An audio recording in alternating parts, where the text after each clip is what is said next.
Hello, ladies and gentlemen. This is TK with StarCraftTournament.com, bringing you a game from StarCraft Tournament number 11. Before I get this game underway, I just want to make two quick announcements. One, that there is going to be a tournament this Saturday. I don't know the dates exactly. I think it's going to be around the 27th.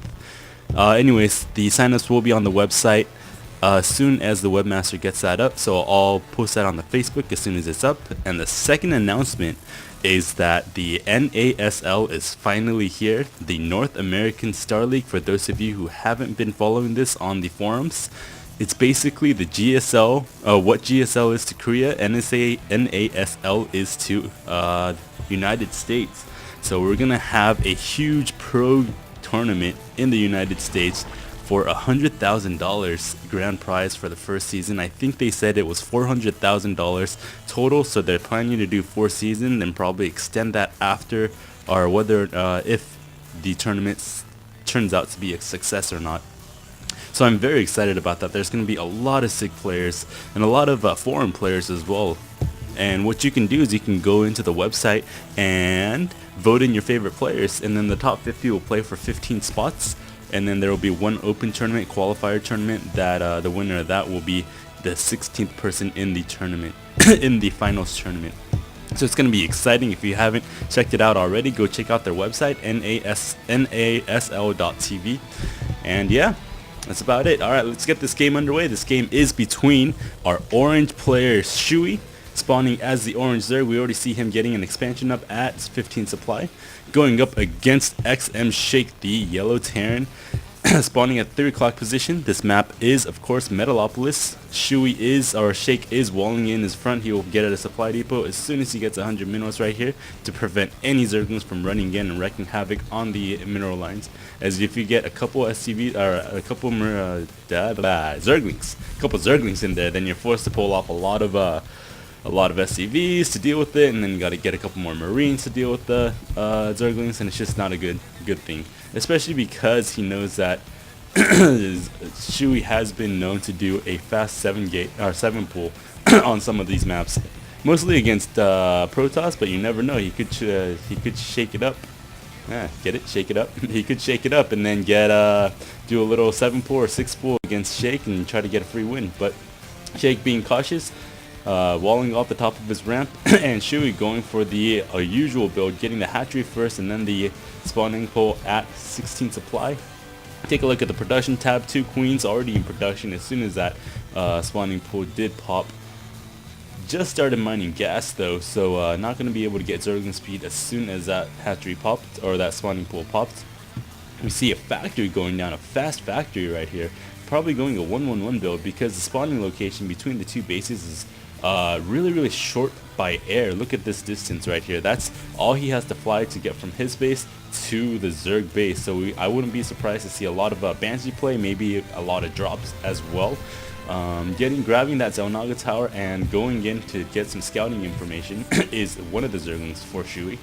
This sucks for this Zergling, so it's going to run up into a bunch of Marines, but it's going to pull back in time, sees that he is walled off, and that's about it. He didn't really see anything else. He did not see that factory, and he does not see the starport going down. There's a reactor going up on the factory, so as soon as that's done, it's going to do a little bit of switchy, and then it's going to start pumping out some, medevacs. Actually, you can't get any Banshees from that, so maybe some Vikings. We'll see what happens right here. Vikings, indeed. It is going to be Vikings. Oh, Shoey's Overlord is coming in. It is going to be able to see a lot of things as soon as, yes, he does see the starports, and does he see the reactor? He now sees the reactors, so he should be expecting a drop or a Viking very soon. As far as production is concerned, we do have a Hellion also on the way. We might see a double-pronged attack to see Vikings by air and Hellions by land. That's going to require a lot of micro though, so I want to see how Shake deals with that, or how Shake is able to micro that. We do see Vikings on the field, just scouting around, getting good scouting information. Now the Queens do a relatively good job defending against Vikings, as Vikings are relatively brittle, being able to snipe off one Overlord already. That's 100 minerals. Going for a second one. Very good control by Shake right here, keeping the Vikings out of that queen's range, but there's another queen on the, there's actually 2 more queens on the trail, and actually he might lose one of these, as queens are faster on creep than Vikings can fly. He does lose 1 Viking. That is a little harsh right there. Was able to pick off 2 overlords, so I guess it could be a fair trade if that did end up supply blocking Shoey, but it did not. 2 more Vikings are here to back up that 1 lone Viking, and is going to start wreaking havoc on the overlords again. This should be very annoying for Shoey, but being able to sandwich these Vikings with 3 queens should be able to hold off Vikings, but then when you're using these queens to defend, then they're not injecting larvae, so Shake doing a very good job harassing with these Vikings, now getting 2 more Vikings for a total of 5, being able to pick off, what was that, 4 overlords already. That's 400 minerals lost, plus he did supply block Shoey right there, so he wasn't able to build any drones during that time. We do see a command center going up. Now these SCVs repairing those Vikings. That's the beauty of the Terran army, is that Terran mech army, at least. Actually Terran army, because medevacs can heal the infantry and SCVs can heal your mech units. So 5 Vikings just flying around checking to see what's up. This one little drone Zergling is scared for its life and starts running the hell away. Now these 5 Vikings can probably one-shot an overlord. I'm not exactly sure. Actually deciding to land and might be able to pick off a queen here. Oh, beautiful transfuse. That was a beautiful transfuse. Sees a lot of roaches here and decides to take off. Picks off 1 overlord and decides to move out. That was beautiful control from both players. Not losing a single Viking, but Shoey not losing a single queen. So that was a beautiful deflection there by Shoey. Now, as soon as he saw that those roaches, Shoey did go straight for Marauders. The Marauders are the hard counters against roaches.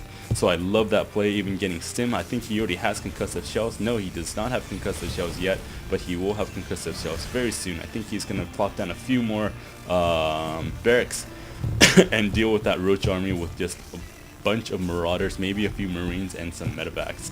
We'll see what happens there. Actually going for tanks.